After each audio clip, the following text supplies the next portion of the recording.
Okay, so, hello! Bumili kami ng oranges. Ayan, at gagawa tayo today ng very special. Anong special? Something na gagawin natin. Ang galing nito, resealable, oh. Resealable. It's 197 po ang bili. Tapos, 7 na oranges. 1, 2, 3, 4, 5, 6, 7. 7 oranges. Oh, resealable, oh. Galing naman. Tapos, gagawa tayo ng a candle. Wow! Candle in the dark. Ito, meron tayong candle wicks. Kasi, wala akong mapagkukunan ng candle wicks. So, ito na lang. So, I will remove it from the candle. Tapos, ilalagay natin doon sa gagawin natin na, okay, orange something. Ayan. So, here's my sangkalan. Ito na po yung ating sangkalan. I-focus lang natin konti. Wait lang. Paano ba yan? I-focus na natin ng pagganyan. Ito po, meron tayong naphthalene balls. Kukuha tayo ng candles for the wick para may makuhanan tayo ng candle wick.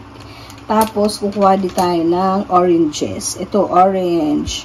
Orange. Ayan po. At yan, my favorite knife is this. So, let's not throw this. Set aside lang po. Para ito po ay makatayo ng ganyan, no? Tapos, ito na. O, tanggalan natin dyan. Konti lang. And then, we're going to scoop what's inside here. Okay? Remove natin siya sa loob. Siyempre, you can make use of this into juices or whatever. Kainin mo lang siya fresh and raw. And then, scoop natin siya. Okay, with a paring knife, tanggalin yung loob. Okay, so you can eat it. Yes, ganyan, paikot. Okay. So, meron akong ayan.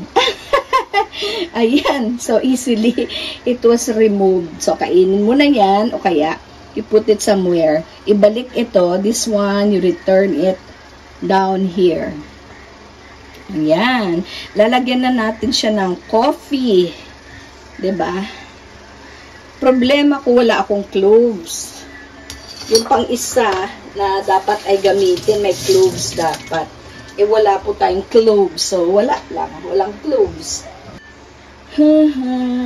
Ayan. Ito yung base. At ito, we will use this. Mga ano lang siya, sa ibabaw. So, okay, wag mo siyang ubusin. Ibig sabihin, you will have enough here on top. Diba? And then, scoop natin siya. Okay, with a paring knife, tanggalin yung loob. Okay, so you can eat it. Yes, ganyan, paikot. Okay. So, meron akong, ayan.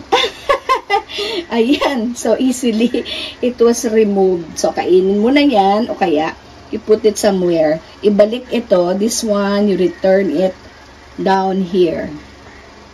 Ayan. Lalagyan na natin siya ng coffee. Diba? Ayan, lalagyan natin mamaya ng wick. Ito. Lalagyan muna natin ng coffee and then, of course, kailangan kong powderize yung ating naphthalene balls. Ito.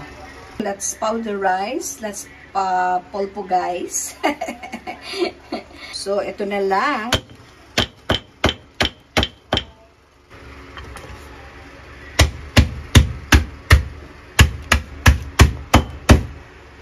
Powder form.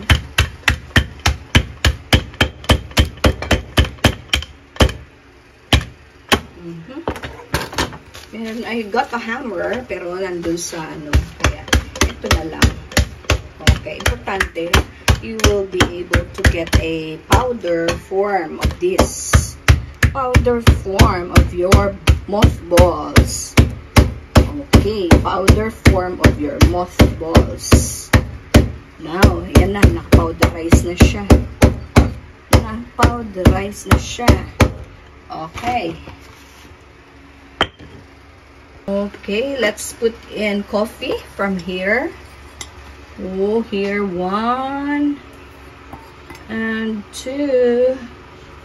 Okay, get enough. Wait lang.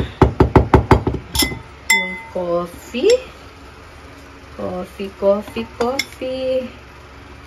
Alright. And then, lagyan natin siya ng...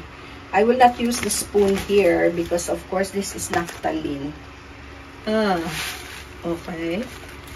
There is your naphthalene or mothballs. Ayan. Just enough to cover. And you add some more coffee on top. Alright, there you go. Because I don't have cloves, so I don't know what I will use. Ayan o. Ayan na o. Oops. Okay, in the absence of cloves, I put cinnamon powder. And then let's mix it. And wala tayong cloves, kaya ang ginamit po natin ay cinnamon powder instead. Ito na po. Let's put in the wick at sisindihan na natin siya.